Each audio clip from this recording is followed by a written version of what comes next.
మనం చెప్పినట్టుగా Friday market huge gap up అయితే ఓపెన్ అయిందా? బట్ మండే మార్కెట్ ఎలా ఉంటుందో మార్కెట్ డేటాను చూస్తూ అయితే మాట్లాడుకుందాం.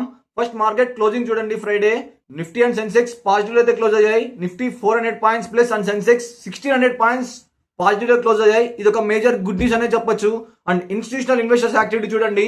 ఎఫ్ఐఎస్ వాళ్ళు కేవలం 1000 crore రూపీస్ ని మాత్రమే సెల్ చేయగలిగారు. డిఐఎస్ వాళ్ళు 5300 crore రూపీస్ ని బై చేయడం వల్ల మార్కెట్ పాజిటివ్ అయితే క్లోజ్ అయింది. గ్లోబల్ మార్కెట్ చూడండి. గ్లోబల్ మార్కెట్స్ అన్ని కూడా పాజిటివ్ క్లోజ్ అయ్యాయి. ఓన్లీ గిఫ్ట్ నిఫ్టీ మాత్రం 75 పాయింట్స్ నెగిటివ్ అయితే క్లోజ్ అయింది. ఇది కూడా ఒక గుడ్ న్యూస్ అనే చెప్పొచ్చు. ఆప్షన్ చైన్ చూడండి.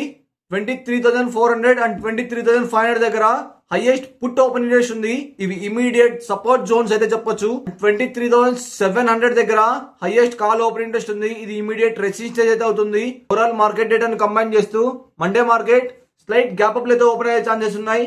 మరిన్ని లైవ్ స్టాక్ మార్కెట్ అప్డేట్స్ కోసం please do subscribe the channel.